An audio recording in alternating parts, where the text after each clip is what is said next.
नमस्कार दोस्तों, मैं हूं राज और आप देख रहे हैं हाईवे 33। तो दोस्तों, आप लोग कैसे हो?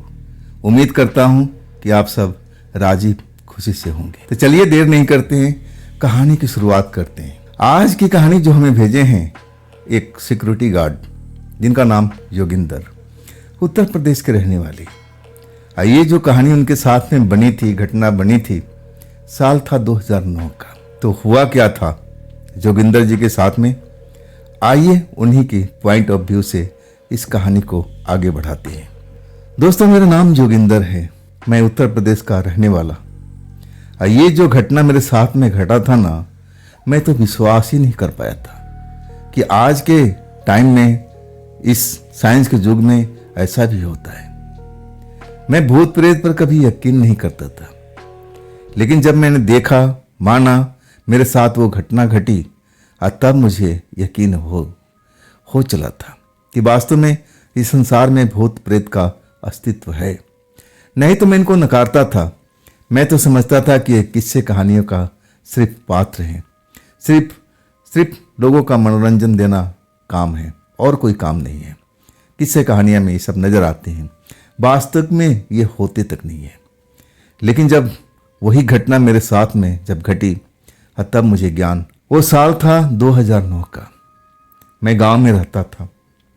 अब मेरे घर में थोड़ा हालात अभी खराब चल रहे थे।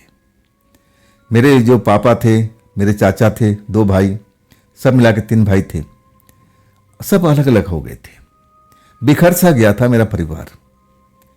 अब जो सबसे गरीब अब उस टाइम हम थे, हमारा पापा, अब मेरा परिवार, क्योंकि वो कोई काम तो हम तो करते नहीं थे, उन्हीं दोनों भाइयों पर आश्रित रहते थे। खेती बाड़ी थोड़ा बहुत कर लेते थे। लेकिन जब बंटवारा हो गया तो भैया अब उनके जो थे पैसा कौड़ी देना बंद कर दिया। अब अपने परिवार को अब देखने लगे। मैं भी जवान हो गया था। मैं सोचा कि यही वक्त है कि मुझे भी कुछ करना चाहिए। खेती बाड़ी में अभी कुछ मिलने वाला नहीं है। अभी ना कोई फसल का टाइम था, ना ऐसा कुछ था। तो मैं सोचा कि कौन सा ऐसा काम कर लूँ। मेरे गांव के एक अंकल जी थे जो पास के शहर में जाते थे, सिक्योरिटी गार्ड की नौकरी करते थे। मैं सोचा कि उनकी मदद लिया जाए। अब मैं उनके पास पहुंचा। मैं अपनी विपता सुनाई तो मेरी विपता सुन करके वो कहने लगे, तू चिंता मत कर योगेंद्र, मैं तेरे लिए बात करता हूं कंपनी में, तेरा जुगाड़ में जरूर लगवा दूंगा। अब वास्तव में 2 दिन के बाद मुझे कहने लगे कि चल तेरा काम हो गया, अब तू कल से ड्यूटी पर चलेगा। मैं बहुत खुश था, पहली नौकरी पा करके बड़ा ही आनंद आ रहा था। जीवन में पहली नौकरी जो करने जा रहा था। आज जब मैं नाइट के टाइम में उनके साथ गया, उनकी ड्यूटी जो थी ना, अधिकतर नाइट में रहा करती थी। दिन में कभी कभी जाते थे, जो ऑफिस ने बुलाया अब उनको होता था, तो मैं अब उनके साथ चल पड़ा था। एक ही साथ हम उस फैक्ट्री में पहुंचे तो फैक्ट्री बंद पड़ी थी। मैं पूछने लगा कि अंकल जी, ये फैक्ट्री बंद ही रहती है क्या? तब वो कहने लगे कि हाँ, अभी कुछ दिनों से, कुछ महीनों से ये फैक्ट्री बंद पड़ी है। मैं रीजन पूछने लगा कि आखिर इतनी बड़ी फैक्ट्री है, बंद होने का कोई रीजन तो होगा। तब अंकल जी कहने लगे कि आपस का मामला है, पार्टनरों का आपस में खटपट हो गई है और कोई विशेष बात नहीं है। अब मैं उसके आगे क्या पूछ सकता। खैर, जो अपना काम था अब मैं अपना निभा रहा था, जैसे अंकल जी हमें बता रहे थे, ट्रेनिंग दे रहे थे, सब कुछ मैं देख रहा था, कर रहा था। अब इस तरह करते करते अब 3 दिन बीत चुका था और मैं भी अब बड़ा खुश था। नौकरी मिल चुकी थी, नौकरी कर रहा था। अंकल जी के साथ आना जाना मेरा लगा रहता था, उन्हीं के साथ नौकरी पर आना और उन्हीं के साथ घर वापस लौटना, क्योंकि हम एक ही गांव के थे, एक ही मोहल्ले के थे, तो बड़ा आसान सा हो गया था। समय भी निकल जाता था। हम देर रात तक बातें करते रहते थे आपस में, और समय कब निकल जाता था, कब सुबह हो जाती थी, पता ही नहीं लगता था। और जो अंकल जी थे बड़े अच्छे बात बताते थे। खैर, मैं उस रात की बात बता रहा हूं जब अंकल जी की तबीयत बिगड़ गई थी, बुखार आ गया था। जब उनके मैं घर गया कि चलो अंकल जी, अब मैं तैयार हो गया हूं और चलो अब काम पर चला जाए। और तब अंकल जी कहने लगे कि देख जोगिंदर, आज मैं जा नहीं पाऊंगा, तू निकल जा। जैसे तू काम करता है अब वैसे अपने काम करते रहना, बाकी मैं जब सही हो जाऊंगा तब तेरे साथ चल पड़ूंगा। पहली बार मुझे अब जाने के लिए बोल रहे थे। अब मैं थोड़ा सा हिचक रहा था, कभी मैं अकेले ड्यूटी किया नहीं था, और वो भी रात के टाइम में। लेकिन करता क्या, अब अंकल जी तबीयत खराब था तो मुझे जाना ही पड़ा। जो दिन का गार्ड था अब मुझे देख करके मुस्कुराया, बोले अंकल जी कहाँ हैं? तब मैंने कहा भैया उनकी तबीयत खराब हो गई है। और तब वो थोड़ा सा मेरी तरफ देखने लगा, संभाल लोगे तुम? मैं बोला कि इसमें कौन सी बड़ी बात है, फैक्ट्री चल नहीं रही है, ऐसा कोई काम तो है नहीं, तो मैं संभाल ही लूँगा। मेरी तरफ देख के मुस्कुराया और कहने लगा कि मुझे लगता नहीं है कि तुम संभाल पाओगे। अंकल जी हैं तो ये संभाल पाते हो, तुम्हारी बस का नहीं है। मैं उसकी बात पर थोड़ा नाराज हो गया और कहने लगा मुझ में क्या कमी है, तुमसे लंबा चौड़ा हूँ, हेल्थी हूँ, अगर कोई आएगा भी तो सामने से लड़ जाऊँगा। तब वो कहने लगा ये लड़ाई ऐसी नहीं है, खैर छोड़ो, हमें क्या करना है, तुम आप देखो, तुम अपना काम संभालो। मैं उस टाइम कुछ समझ नहीं पाया था कि आखिर वो गार्ड, दिन का गार्ड, मुझसे बताना क्या चाहता था। लेकिन मैं उससे नाराज हो गया था ना, तो बाद में कुछ बता नहीं सका, वो कुछ बात आगे हो नहीं पाई। मैं अपना काम संभाल चुका था, जहाँ बैठना था मैं बैठ चुका था, अब मुझे राउंड लेनी थी ताकि हर चीज़ सही सलामत है ना। अब वैसे ही मैं 2 बार राउंड ले चुका था। खाना लेके आया था और मैं अक्सर रात को 11 बजे मुझे भूख लग जाती थी, टिफिन लाया था और तभी बरसात होने लगी थी। बरसात का टाइम था, अचानक बिजली कड़कने लगी, अब बरसात स्टार्ट हो चुकी थी। अब मेरा जो केबिन था गेट के बाहर ही था। हाँ, कभी कभी मैं अंदर जाता था सिर्फ राउंड लेने के लिए या फिर पानी का बोतल भरने के लिए, और उसके बाद मैं ताला बंद करके अपने बाहर वाले केबिन में, जहाँ चाचा बैठते थे, अंकल जी बैठते थे, मैं भी वहीं बैठ गया। बरसात शुरुआत हो गई, बिजली कड़क रही थी, हवा भी तेज होने लगी। अचानक सब कुछ माहौल बदल चुका था। और तब मेरी निगाह कोने पर पड़ी, एक शेड था जहां पर ट्रक शायद खड़ी होकर के माल लोड होता था। उस जगह पर एक औरत मुझे नजर आई। अब वो बारिश से भीगने के लिए शायद खड़ी हो गई थी वहां पर। अब मैं काफी देर तक उसको देखता रहा, अब बारिश भी होती रही। और तब मुझे लगा कि ज्यादा देर ये बारिश झेल नहीं पाएगी, मुझे उसको बुलाना चाहिए, मदद करना चाहिए, नहीं तो वो भीग जाएगी। और ये अकेली औरत रात में इस टाइम यहां पर क्यों आई है? मैं पूछना भी चाहता था ताकि मैं समझ सकूं कि मामला क्या है। मुझे उस टाइम उसको बुलाना नहीं चाहिए था, सबसे बड़ी मैंने गलती कर दिया था, और वो गलती मुझे बाद में बहुत चल करके भारी पड़ी थी। मैं उस औरत को आवाज दे दिया कि सुनिए सुनिए, आप वहां पर भीग जाओगी, आप इधर आ जाओ, इधर आ जाओ। तब मैं पहली बार अब उसका शकल देखा था। देखने में ज्यादा उम्र की नहीं थी, 25-26 साल के आसपास की लग रही थी। तब वो बिना कोई सवाल जवाब किए तेजी से दौड़ते हुए, अपने आप को बचाते हुए बारिश से हमारे केबिन में आ चुकी थी। तभी भी वो कुछ बूंद उसके ऊपर में जरूर पड़े हुए थे, गीली हो गई थी। मैं जब उसको देखा ना तो उम्र का अंदाजा लगभग हो चुका था। मैं पूछ बैठा कि आप इतनी रात को यहाँ क्या कर रही हो? यहाँ तो कुछ औरतों का काम है नहीं, औरतों का काम दिन में होता है। तब वो कहने लगी कि देखिए ना, मेरे भाई काम करता है फैक्ट्री में। कौन सी फैक्ट्री में काम करता है मुझे आइडिया नहीं है, वो घर नहीं पहुंचा है। मैं परेशान हो गई थी, तब मैं उसको ढूंढने के लिए निकल गई। तभी ये बरसात शुरुआत हो चुकी है। मैं पूछने लगा कि भाई क्या करता है, कुछ तो आइडिया दिया होगा, हो सकता है कि वो घर पहुंच गया हो और आप खाम खा परेशान हो गई हो। मैं उस औरत को देख रहा था, औरत नहीं लड़की बोल सकती हूँ उसको, क्योंकि देखने से कहीं शादीशुदा लग नहीं रही थी। अब देखने में अच्छी भी थी, शरीर की कद काठी भी भगवान ने फुर्सत से बनाया था, और ऊपर से भीगी हुई थी, तो मुझे बड़ा आनंद आ रहा था।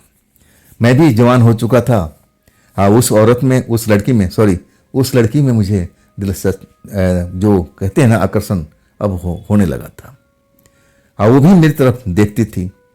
बातचीत का सिलसिला हमारा चल रहा था। अब मैं उसको वही समझा रहा था कि देखिए आपका भाई पहुंच गया होगा। शायद बरसात की वजह से कहीं रुक गया होगा। जैसे ही बरसात धीमा होगा अब वो अपना घर चला गया होगा। आपको आना ही चाहिए था। अब मैं उसको पानी वानी पूछा लेकिन वो मना कर दी। हाँ, भोजन मुझे करना था, 11 बज चुका था। अब मैं सोचा कि लड़की जाए, अब बरसात बंद हो और तब मैं भोजन करूं। मैं दूसरे के सामने भोजन करता नहीं था, मेरा शुरू से ही आदत थी। अब मुझे भूख भी लग रही थी, लेकिन ना तो बरसात बंद हो रही थी ना वो लड़की जा रही थी। मैं पूछा कि आपका घर कहाँ है, तो कहने लगी ज़्यादा दूर नहीं है, रोड के दूसरी तरफ में हमारा अब बस्ती है, मैं वहीं का रहने वाली हूँ। मैं सोचा कि बरसात बंद हो जाए तो ये तो आराम से चली जाएगी, कोई टेंशन नहीं है। लेकिन बरसात बंद नहीं हो रही और ऊपर से हमारी केबिन में मुझे भूख भी लग रही थी। 11 से ऊपर का वक्त हो चुका था, भूख बर्दाश्त नहीं हो रही थी। तब मैं कहने लगा कि देखिए मेरे खाने का टाइम हो गया, आप ही आ जाइए, हम दोनों मिलकर खा लेते हैं। तब लड़के ने नहीं नहीं आप खाइए, आप भोजन कीजिए। और उस टाइम मेरे जो टिफिन में था ना, अंडा करी मेरी माँ ने बनाई थी। जैसे ही मैं भूख लगा, अब मैं बर्दाश्त नहीं करता था, मैं टिफिन खोलता हूँ तो उसकी खुशबू पूरा केबिन में मसाले की आने लगती है। खुशबू के एहसास वो लड़की भी सुनती है, महसूस करती है। तब कहती है कि बड़ी अच्छी सब्जी बनी है, माँ आपका बड़ा सलीके से बनाती होगी। तब मैं कहा कि थोड़ा चख के देखिए। अब वाकई में वो कहने लगी हाँ बस थोड़ा सा दीजिएगा। अब मैं फंस गया था बोल करके ही, लेकिन करूं क्या। अब मैं दूसरे टिफिन में थोड़ा सा निकाल करके और दिया कि अब देखिए टेस्ट कीजिए, शायद आपको पसंद आए, मेरे माँ का हाथ का बना हुआ है। और वाकई में वो खाने लगी थी। अब मैं भी अपना भोजन कर चुका था और वो भी कर चुकी थी, लेकिन बरसात जो था ना रुक नहीं रहा था। और तब मैं कहने लगा कि आप जाइए कैसे। कहने लगे अब कैसे जा सकती हूँ, जाऊंगी तो भीग जाऊंगी, अब बरसात जब तक चल रहा है मुझे रुकना ही पड़ेगा। और मैं भी बड़ा कसम था, मैं थोड़ा आराम करना चाहता था। केबिन में कोई था नहीं, चाचा भी नहीं थे, अंकल जी नहीं थे। तो मेरे को अब खाने के बाद में थोड़ा सा अब नींद सी आती थी। अब कुछ पल के लिए मैं अब सो जाता था। अंकल जी सब कुछ संभाल लेते थे, लेकिन आज अंकल जी नहीं थे, तो आज मुझे दिन बड़ा भारी लग रहा था। लड़की बैठी हुई थी और मैं भी सामने बैठा हुआ था। मैं सोचा कि इसके सामने कैसे सो जाऊं, लेकिन नींद जो थी ना अब मुझे बर्दाश्त नहीं हो रही थी। बैठे बैठे कुर्सी पर मैं अपनी आंखें बंद कर लिया और कब मैं नींद के आगोश में चला गया मुझे पता ही नहीं चला। जब मैं नींद में जाता हूं ना तो मैं स्वप्न में आ जाता हूं। मैं देखता हूं कि उसी फैक्ट्री के अंदर में हूं मैं, और वो फैक्ट्री में अब हर तरफ अब रोशनी से भरी हुई है। कहीं पर ऐसा जगह नहीं है जहां पर अब अंधेरा हो, रात का ही टाइम है। और वो लड़की मेरे साथ में है, वो लड़की मेरे हाथ पकड़ करके और मुझे अंदर की साइड में लेके जा रही है। अब मैं उस लड़की से पूछता हूं कि तुम मेरे यहाँ पर फैक्ट्री में कर क्या रही हो। और तब वो कहती है कि ये फैक्ट्री मेरा घर है, इसमें मैं रहती हूँ, चलो मैं अपना घर दिखाती हूँ। मैं सपने में होता हूँ और मैं कुछ बोल नहीं पाता, और उस लड़की के मेरा हाथ पकड़े हुए और लेके चल पड़ती है। अंदर में अब एक कमरा हुआ है, स्टोर सा बना हुआ है, लेकिन उसमें भी रोशनी जगमग कर रही है। वो लड़की मुझे वहां ले आती है और कहती है कि ये मेरा कमरा है, मैं यहाँ पर रहती हूँ। अब मेरी तरफ प्यार भरी नजरों से देखती है और कहती है कि तुम मुझे बहुत अच्छे लगे। मैं कहता हूं कि नहीं, आप मेरे से दूर रहो, मैं डर जाता हूं। तब वो कहती है अरे मुझसे क्यों डर रहे हो, मैं तो तुम्हें चाहती हूं और तुम भी मुझे पसंद करते हो, मुझे तो सब पता लग गया है, तो अब पर्दा किस बात का। मुझे पकड़ने की कोशिश करती है, लेकिन मैं भागता हूं, मैं उससे दूर भागना चाहता हूं। और तभी दरवाजा बंद हो जाता है, पूरा कमरे में अंधेरा हो जाता है। और कब लड़की अपने बाहों में मुझे भर लिया मुझे पता ही नहीं चला। मैं जैसे गहरी नींद में अब चला गया हूं, या मैं बेहोश हो चुका हूं, मुझे कुछ याद ही नहीं है। और जब मेरी आंख खुलती है ना तो मैं पसीने से नहाया हुआ, बादल गरज रहे हैं, बिजली कड़क रही है, और सामने कुर्सी पर वो लड़की मंद मंद मुस्कुरा रही है। और जैसे मैं नींद से जागा सामने उस लड़की को देख करके मैं डर गया, और उस लड़की का उस टाइम मुस्कुराना जैसे मुझ पर बिजली गिरा रही थी। मैं खौफ में था। अरे अभी कुछ ही पल हुए मुझे नींद में, ये सपने में मेरे साथ में लड़की थी, ये मेरे साथ कुछ गलत करने की कोशिश कर रही थी, क्या इसमें ये सफल हो गई? मैं बहुत ही परेशान हो गया था। मैं डर गया था कि आखिर ये लड़की है क्या भला भाई। मैं जानता तक नहीं था इस लड़की को, अनजान लड़की थी मेरे लिए। अचानक लड़की उठती है और कहती है कि मुझे अब जाना चाहिए। मैं कुछ बोल नहीं पाता हूं। मैं डरा हुआ हूं उसको लड़की का व्यवहार देख करके, सपनों के अंदर में। मैं इतना खौफ में था, मुझे लग रहा है कि जो मेरे साथ में घटना घटी थी ना, वास्तव में मेरे साथ में रियल में घटी है। और वो बरसात को परवाह नहीं करती है। जिस तरफ से आई थी, सेट की तरफ से, जहाँ ट्रक खड़े होते थे, और उसी तरफ में चली गई भीगती हुई, जैसे उसको फर्क नहीं पड़ा। और देखते ही देखते मेरी नजर से अब गायब हो चुकी थी। मैं उसके बाद में सोचता ही रह गया कि क्या ये मेरा स्वप्न था, भयानक स्वप्न था, या वास्तव में मेरे साथ में ऐसा कुछ हुआ था। वास्तव में लड़की जो कह रही है ऐसा ही था, या फिर ना जाने क्या मामला था, मैं समझ नहीं पा रहा था। लेकिन उसने बताई थी कि मैं अपना भाई को ढूंढने के लिए आई थी, और वो सड़क के पास बस्ती में रहता है। तो मैं सोचा कि शायद ये भयानक सपना ही हो सकता है, और कुछ नहीं। अब जैसे तैसे रात कटी, सुबह का गार्ड आया, और फिर मैं अपने घर चल पड़ा था। रास्ते में ही अंकल जी का घर पड़ता था। मैं सोचा कि चलो पहले उनकी हालात पूछ लेते हैं कि अंकल जी की तबीयत कैसी है, तब अपने घर चलेंगे। जब अंकल जी के घर पहुंचता हूं तो अंकल जी का अभी तबीयत में कोई सुधार नहीं। अब मैं उनके साथ कुछ देर बात करता हूं, तब अंकल जी बताते हैं कि जोगिंदर, सब कुछ रात में सही रहा ना, कोई परेशानी कोई दिक्कत तो नहीं हुई? मैं कहने लगा, नहीं अंकल जी, ऐसा कुछ नहीं हुआ, सब कुछ सही तो था। तब अंकल जी बीमार जरूर थे, लेकिन उनके चेहरे पर मुस्कुराहट आ गई कि बहुत बढ़िया, मैं तो डर रहा था कि तुम्हारे साथ में कुछ खेल ना हो जाए, क्योंकि तुम अकेले हो, आज मैं तुम्हारे साथ में नहीं हूं। तब मेरे मन में शंका उभरा कि कैसा खेल। लेकिन उस टाइम अंकल जी को देखने के लिए अब उनके कोई परिवार के अगल बगल के पड़ोसी भी आ चुके थे। वार्तालाप वहीं पर रुक चुका था। तब मैं अंकल जी से इजाज़त दिया कि अंकल जी मैं चलूं। तब कह लेके हाँ हाँ जाओ, आराम करो, देखो आना, इधर से ही निकलना। अब मैं बोला कि ठीक है अंकल जी। अब सारा दिन जाके मुझे सोना ही था।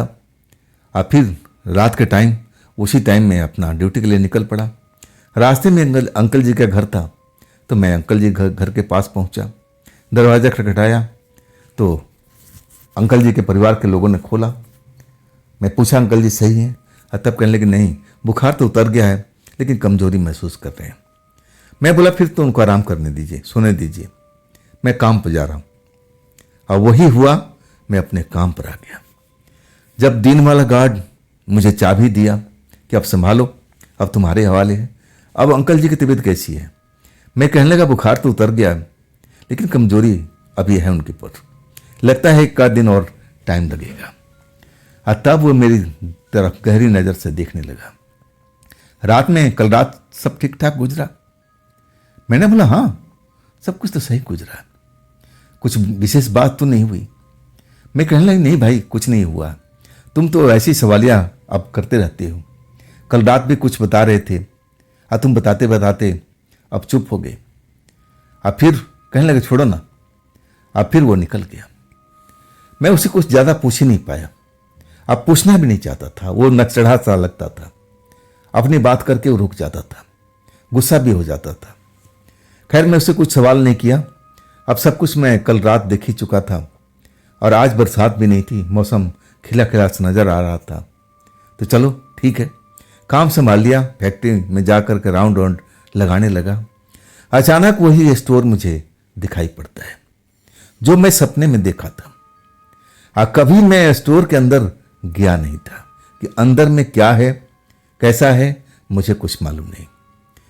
ना चाहते हुए मुझे लगता है कि स्टोर में देखना चाहिए। मुझे लगा कि इसमें ताला बंद होगा, लेकिन जब दरवाजा को ढकेलता हूं ना, तो दरवाजा आराम से खुल जाता है। और तब रात के करीब 10 से ऊपर का टाइम था। कमरे में अंधेरा होता है, कुछ नजर नहीं आता है। तो मैं टॉर्च की सहायता से लाइट को ऑन करता हूं। लाइट ऑन करता हूं ना, तो सपने में सब कुछ जो मुझे नजर आया था अब वही चीज नजर आता है, बस उस लड़की को छोड़ करके। मैं सोचा कि इस कमरे में मैं आया नहीं, आई सपना में मेरा कमरा कैसे दिखा, सेम वैसे वैसे था। तो क्या मैं वास्तव में कल रात इस कमरे में आया था? मैं सोच में पड़ गया था।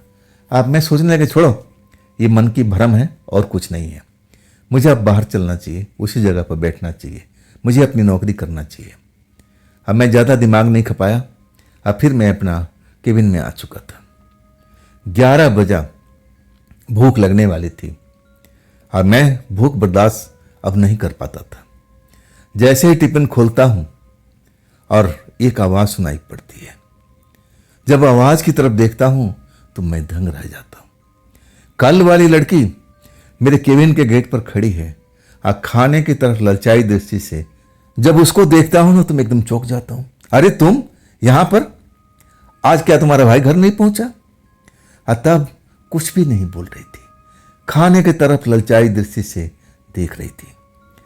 जरूर आज मां कुछ अलग विशेष बनाई होगी। जब मैं डब्बा खोला ना तो वाकई में कुछ अलग ही था। अब वो खाने की तरफ देख रही थी। स्वाद मसाले का अब उसको नाकों में महसूस कर रही थी। अब मैं बोलने लगा, तुम यहां पर करके आ रही हो? आज तो बरसात भी नहीं है। तुम्हारा घर, जो भाई है, घर पहुंचा कि नहीं पहुंचा? कुछ नहीं बोल रही थी, ललचाई दृष्टि से खाने की तरफ देख रही थी। अब तो मेरा सारा मजाक खाने का किरकिरा हो चुका था। मैं अब सोचने लगा कि जब तक लड़की को दूंगा नहीं, शायद यहां से हटेगी नहीं। चलो कुछ हिस्सा मैं इसको दे ही देता हूं। मैं कुछ हिस्सा निकाल करके अब दे देता हूं। लड़की बिना ना नुकुर किए खाने पर टूट पड़ती है। और जब तक मैं भोजन करता हूं तब तक तो खाना खत्म करके और चल देती है बिना पूछे हुए, उसी रास्ते से जो रास्ता कल उसने अपनाई थी। वो ट्रक वाले शेड के पास पहुंचती है और उसके बाद आगे अंधेरा होता है। अंधेरे में कहाँ गुम हो जाती है मुझे पता ही नहीं चला। अब मैं उसी के बारे में सोच रहा हूं कि आखिर ये आई और खाना खाई और निकल गई। ना कोई राम राम, ना दुआ सलाम, ना कुछ बताई। मैं सोचता ही रह गया था। लेकिन अब भोजन कर लिया था, अब मुझे नींद आ रही थी। अब वही हुआ, कुछ पल के लिए मैं अपने आंखें बंद कर लिया। आज जैसे ही बंद किया ना, मुझे लगा कि मैं उसी स्टोर रूम में पहुंच गया हूं। वो लड़की मेरे पास में खड़ी मुस्कुरा रही है, अपनी बाहों में मुझे भर रखा है। अब मैं उसको देख कर कह रहा हूं, ये तुम यहां पर क्या कर रही हो? तुम यहां से निकल जाओ, ये हमारा फैक्ट्री है, हम यहां देख रेख करते हैं। तुम अंदर कैसे आ गई? तुम हो कौन? मैं बहुत सारा सवाल उससे पूछने लगता हूं, लेकिन वो बिना किसी के सवाल के जवाब दिए मेरे हाथ पकड़ करके अब कोने की तरफ ले आती है, जहां पर एक ऐसी जगह है जहां पर जो दिन के वर्कर हैं आराम करते होंगे। वहां पर कुछ ऐसा बिस्तर सा लगा हुआ था। मैं जब देखता हूं ना तो मैं डर जाता हूं। मैं उसे अपना पिंड छुड़ाने की कोशिश करता हूं, भागने की कोशिश करता हूं, लेकिन मैं दरवाजे पहुंचता हूं ना, दरवाजा धड़ाम से बंद हो जाता है। कमरे में अंधेरा हो जाता है, जैसे पिछली रात में हुआ था। अब फिर वही होता है जैसे वो मेरे को काबू कर लिया। मुझे घसीट करके उसी बिस्तर पर ले जाती है। वो हार्डबोर्ड का, कार्डबोर्ड का जैसे कोई बिस्तर था, अब मुझे वहां गिरा देती है। इसके बाद मैं अब बता ही नहीं सकता। जब मेरी आंख खुलती है ना तो मैं अपने आप को अपने केबिन में पाता हूं। मैं पसीने से नहाया हुआ हूं। ऐसा मेरे हालत हुआ पड़ा है कि जैसे मैं कांप रहा हूं, लेकिन सामने में कोई नहीं है, कोई नहीं है। मैं एकदम भयभीत हुआ पड़ा हूं कि अभी अभी मैं अपने आप को स्टोर में पाया था।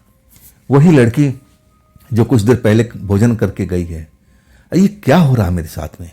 कल रात भी ऐसे ही मैं सपना देखा, जो भी देखा मुझे लग रहा कि सब कुछ रियल टाइम में चल रहा है, ये कोई स्वप्न नहीं है। तो आखिर ये मेरे साथ में हो क्या रहा है, चल क्या रहा है? अगर अंकल होते तो मैं उनसे पूछता भी, अंकल जी जब तक थे तब तक हमारे साथ में ऐसी कोई परेशानी नहीं हुई, ये अचानक क्या होने लगा है, ये लड़की कौन है। जैसे तैसे मैं रात बिताता हूँ। आज सुबह मैं फिर चल पड़ता हूँ। अंकल जी के घर पहुँचता हूँ। अंकल जी से मिलता हूँ तो अंकल जी अब स्वस्थ दिखाई दे रहे हैं। तब मैं अंकल जी से पूछता हूँ कि अंकल जी आप ड्यूटी चलेंगे रात को ना। तब कहते हैं कि हाँ बेटा, आज मैं जरूर चलूँगा। तब मैं उनके पास में बैठ जाता हूँ। पानी वानी पूछते हैं, मैं पानी भी पीता हूँ। मैं चुप रहता हूँ, कुछ बताना चाहता हूँ लेकिन बोल नहीं पाता हूँ। तब अंकल जी शायद समझ जाते हैं कि कोई ना कोई बात है जो मैं अंदर छिपा रहा हूँ।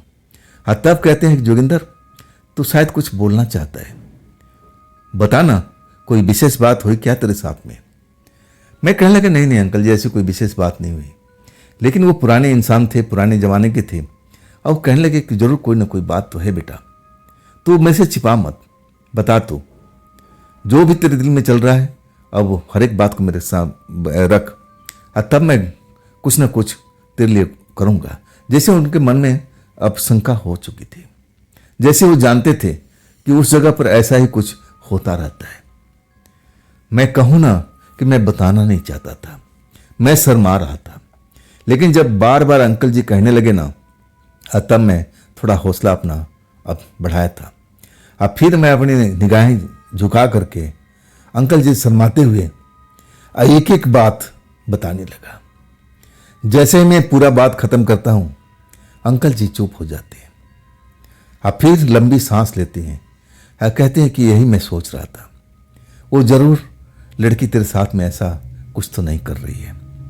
जब वो ऐसी बात बोलते हैं तो मैं थोड़ा डर जाता हूँ कि अंकल जी आप जानते थे कि वहाँ पर ऐसा सब कुछ होता है। तब कहने लगे कि हाँ मैं जानता था, वो जो जगह है ना, जिस जगह का तुम जिक्र कर रहे हो, वो फैक्ट्री का स्टोर रूम, वो जगह में वास्तव में हॉन्टेड है। अब वहाँ पर एक प्रेतात्मा का वास है।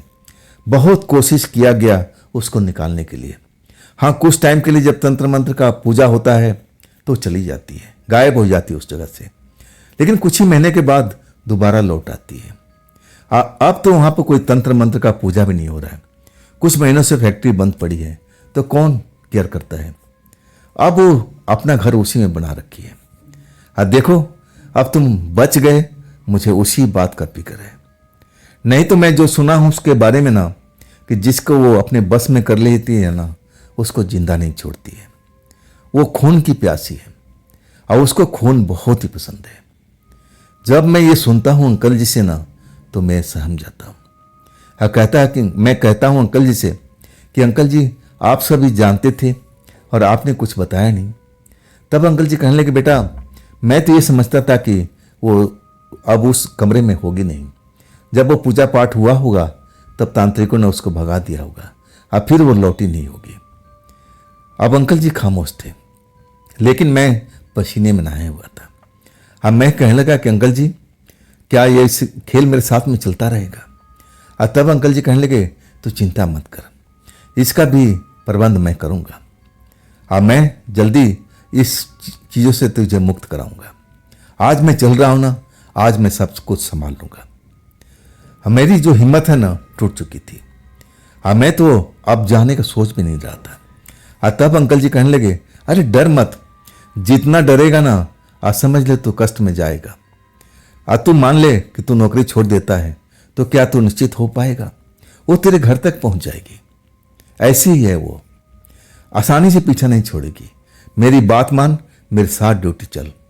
अब मैं उसको हैंडल करने की कोशिश करूंगा। अगर मैं इससे हैंडल नहीं होगा तब मैं एक तांत्रिक के पास में ले चलूंगा और वो इलाज जरूर कर देंगे। मैं बहुत खौफ में था, डरा हुआ था। अब मुझे लग भी रहा था कि जो कुछ मेरे साथ में हो रहा है ना, वो सपने के अंदर नहीं, वास्तव में रियल टाइम में चल रहा था, जो मुझे एहसास हो रहा था। मैं डरते डरते अब अपने घर पहुंचता हूं, लेकिन ये बात को मैं किसी को बताता नहीं हूं। बताने वाली एक बात ही नहीं थी। रात होती है, अब फिर मैं अंकल जी के साथ अब फैक्ट्री की तरफ चल पड़ता हूं। रास्ते भर अंकल जी समझाते रहते हैं कि तू डर मत, मैं हूं ना, अब मेरी तबीयत ठीक है, मैं उसको संभाल लूंगा, तू चिंता मत कर, देख सब आज खत्म हो जाएगा। आखिरकार हम पहुंचते हैं फैक्ट्री गेट पर। दीनवाला गार्ड अब चाबी अंकल जी को पकड़ाता है। अब मेरी तरफ घूर के देखता है, क्यों जोगिंदर, रात में सब सही रहा? जैसे उसको पता है कि इस जगह पर क्या होता है। तब अंकल जी उसको डांट देते हैं, भाग जा यहाँ से, तू मेरे लड़के को डरा रहा है, तुझे तो सावधान करना चाहिए थे। अब वो अंकल जी की बात सुनकर के डर जाता है, भाग लेता है। अब फिर अंकल जी अब मुझे संभालने लगते हैं कि देख जोगिंदर, आराम से, डरने की आवश्यकता नहीं है, और जो कुछ होगा मैं देख लूंगा। अब मेरी तो हिम्मत नहीं थी कि मैं राउंड लगाने के लिए अंदर जाऊं। मैं तो केबिन में ही बैठा रहा, लेकिन अंकल जी कई बार जा चुके थे, राउंड लगाए, और एक बार गए ना तो 1 घंटे के बाद लौटे थे। और जब वो लौटे थे ना तो पसीने से नहाए हुए थे। अब वो अंदर क्या कर रहे थे मुझे कुछ भी पता नहीं, लेकिन जब हमारे सामने आए और जब उनका अब देखा थका हुआ शरीर पसीने से, अब बीमारी से अभी उठे हुए थे, और तब मैं पूछने लगा कि अंकल जी इतना देर से क्या कर रहे थे? और तब वो कहने लगे तेरा ही काम कर रहा था। मैं उस लड़की को मनाने की कोशिश कर रहा था कि देख इस लड़के को साथ छोड़ दे। आज मैं उसको मनाने में कामयाब हो गया हूं। अब वो तेरी पीछा नहीं करेगी, ना तेरे पास आएगी। मैं उसको अच्छी तरह समझा दिया हूं। मुझे तो यकीन ही नहीं हुआ था कि साधारण से सिक्योरिटी गार्ड का नौकरी करने वाले अंकल जी किसी आत्मा को हैंडल कैसे कर सकते हैं। जरूर कोई ना कोई विद्या ऐसा जानते थे, लेकिन उन्होंने किया कैसे? आज जब उस कमरे से निकले थे तब वो पसीने में नहाए हुए क्यों थे? मुझे उस वक्त में समझ में नहीं आया था, लेकिन कुछ दिनों के बाद मैं वहां से नौकरी छोड़ दिया था। मुझे डर लगता था, लेकिन अंकल जी कहते थे कि अरे डर मत, मैं हूं ना, मैं उस लड़की को संभाल लिया हूं, अब वो तेरे पास में नहीं आएगी। लेकिन मैं रात में देखता था कि अंकल जी 1 घंटे के लिए अंदर जाते थे, और इसके बाद जब निकलते थे ना तो पसीने में नहाए हुए। ऐसा क्यों करते थे मुझे उस वक्त तो समझ में नहीं आया। जब मैं वो नौकरी छोड़ दिया, अब मेरे एक दोस्त ने दूसरी जगह पर दिन की नौकरी लगवा दी, और तब मैं बड़ा खुश हुआ था। लेकिन ये घटना मैं भूला नहीं था। कुछ महीनों के बाद मैं उसी रास्ते से आता हूं, दिन का वक्त था। सोचा कि जरा अंकल जी से मिल लेता हूं। जब मैं आता हूं अंकल जी के पास में मिलता हूं तो अंकल जी सोए रहते हैं। मैं अब वापस जाने लगता हूं तो परिवार के लोग कहते हैं कि अभी अभी सोए हैं, उठ जाएंगे, कोई जरूरी काम है ना? मैं बोला कि नहीं, बस रास्ते से गुजर रहा था, तभी मैं मिलने के लिए आ गया। अब यही सब बातचीत सुनकर के अंकल जी का नींद खुल गया। कहने लगे जोगिंदर, बड़े दिनों के बाद दिखाई पड़ा है, सब कुछ खैरियत तो है ना? वो लड़की तेरे पास में आती तो नहीं है? मैं कहने लगा नहीं अंकल जी, अब नहीं आती है। कहाँ काम कर रहा है? मैं काम का जगह भी बताया। तब कहने लगा ठीक है, अच्छा किया, दिन की नौकरी कर रहा है। मैं कहने लगा अंकल जी से कि अंकल जी आप बुरा तो नहीं मानोगे? कहने लगे ना ना, तू पूछ। मेरे मन में काफी दिनों से सवाल चल रहा था कि आखिर अंकल जी 1 घंटे के लिए कमरे में उसी स्टोर रूम में जाते थे, और जब निकलते थे पसीने से नहाए हुए, तब ये सब क्या चल रहा था? यही सवाल मैं अंकल जी से पूछ बैठा तो मेरी तरफ घूर कर देखने लगे। मैं दोबारा सवाल किया और तभी मुझे घूर कर देखने लगे। तो तीसरी बार बोले कि तू ठीक है ना, तेरे पर कोई विपदा तो नहीं आई? मैं कहने लगा नहीं अंकल जी, लेकिन मुझे आपकी चिंता है। मैं देखा हूं कि जब भी आप उस कमरे से स्टोर रूम से निकलते हो पसीने से नहाए होते हो, तो अंदर क्या चलता है? और तब निगाहें नीचे करके कहने लगे कि जो तेरे साथ में होता है ना, वो मेरे साथ बहुत दिनों से हो रहा है। अगर मैं ना रहूं ना तो उस लड़की को कोई संभाल नहीं सकता है। अब मैं तो कुछ तंत्र मंत्र भी जानता हूं, और तब मैं उस लड़की को संभाल पाता हूं। जो कहना चाहते थे मैं सब कुछ समझ गया था। अब मैं तो बड़ा शौक हो गया था कि इस उम्र में भी अब उनमें वो काबिलियत थी कि किसी जवान लड़की को संभाल सके, और वो भी ऐसी वैसी लड़की नहीं, एक अब वो जादुई लड़की। मैं कहूं कि वो चुड़ैल या कोई प्रेतात्मा कैसे हैंडल कर लेते होंगे। लेकिन वो कहने लगे कि मैं तंत्र मंत्र जानता हूं, मैं अपने गुरुजी से ऐसा कुछ सीखा हूं, अब तेरे ऊपर में कोई आंच नहीं आएगी, तू बेफिक्र होकर के अपना काम कर, लड़की तेरे पास में कभी नहीं जाएगी। मैं उसको समझा चुका हूं और मना चुका हूं। मैं एकदम जब वो बात बोले ना तो मैं बहुत डर गया था। मैं अंकल जी को देख रहा था, ये कैसे इंसान है भाई, आज भी जवान लगते हैं और शायद वो तंत्र मंत्र का असर है, तभी इन पर बुढ़ापा नहीं आ रहा है। जरूर वो लड़की इनके साथ में ऐसा कोई खेल खेलती होगी। मुझे बड़ा अलग सा अनुभव हो रहा था उस वक्त में, लेकिन मुझे लगने लगा कि ना, अब मेरे साथ जो हालात है बिल्कुल सही है। अब ये अंकल जी से मिलना भी नहीं चाहिए। क्या पता अंकल जी का कब मूड बदल जाए, कब मेरे साथ में ऐसा कुछ कर दें। मुझे डर लगने लगा था। अब वास्तव में डरने वाली बात थी, क्योंकि वो एक अब जादू टोना जानते थे, तंत्र मंत्र जानते थे, लेकिन आज तक मेरे साथ में ऐसा कुछ नहीं किया। काफी दिनों के बाद जब मैंने वो खबर सुना तो मैं दहल गया था। पता चला कि अंकल जी का अब मौत हो चुका है। मैं जाता हूं, देखता हूं उनके शरीर को, मरे हुए शरीर को, लेकिन लगता नहीं है कि अंकल जी का मौत हुआ है। जैसे लगता है कि अंकल जी अभी बोल पड़ेंगे, आंखें खोल देंगे और कहने लगे विंदर कैसा है, सब कुछ ठीक है ना, क्या वो लड़की तुझे तेरे पास में आती तो नहीं है। अब उनके मरने के बाद मुझे चिंता हो गई थी कि क्या वो लड़की मेरे पास में आएगी। मैं बहुत खौफ में था। मैं तांत्रिकों से जाकर मिला, पूरी कहानी बताई और तब वो कहने लगे कि हाँ, चांसेस है कि वो लड़की तुम्हारे पास में आ सकती है, क्योंकि जो उनको संभालते थे अंकल जी अब तो उस दुनिया में नहीं रहे। तो हो सकता है कि तुम पर वो आए, तुम्हारे साथ आने की कोशिश करें। अब एक चांसेस तो है।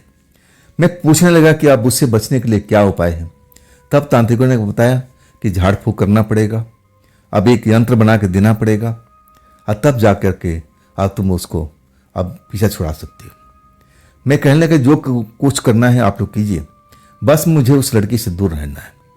और तब उन्होंने मेरे शरीर में झाड़ फूक भी किया, एक यंत्र बना कर दिया और यंत्र आज भी मेरे गले में पड़ा हुआ है।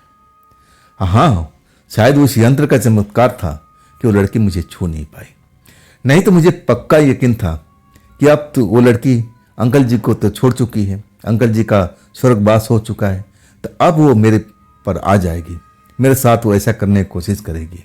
अब मैं कभी नहीं चाहता था कि दोबारा उस लड़की के चंगुल में फंसूं। बड़ी मुश्किल से तो अंकल जी ने अपने पीछा छुड़ाया था। तो दोस्तों, ये थी कहानी आज की जोगिंदर जी की भेजी हुई। ये कहानी आपको कैसी लगी कमेंट में जरूर बताइएगा। हाँ दोस्तों, ये भी चैनल आपका है तो इसको भी अपना प्यार दीजिए, लाइक कीजिए, सब्सक्राइब कीजिए, अपने दोस्तों को शेयर कीजिए। और हाँ, आपके पास भी ऐसी कोई कहानी है, कोई घटना है जो आप मुझे भेजना चाहते हो तो आप मुझे इंस्टाग्राम पर या मेरे मेल आईडी पर या मेरे व्हाट्सएप नंबर पर आप अपनी कहानी को आप शेयर कर सकते हैं। कल मिलता हूँ इसी वक्त में।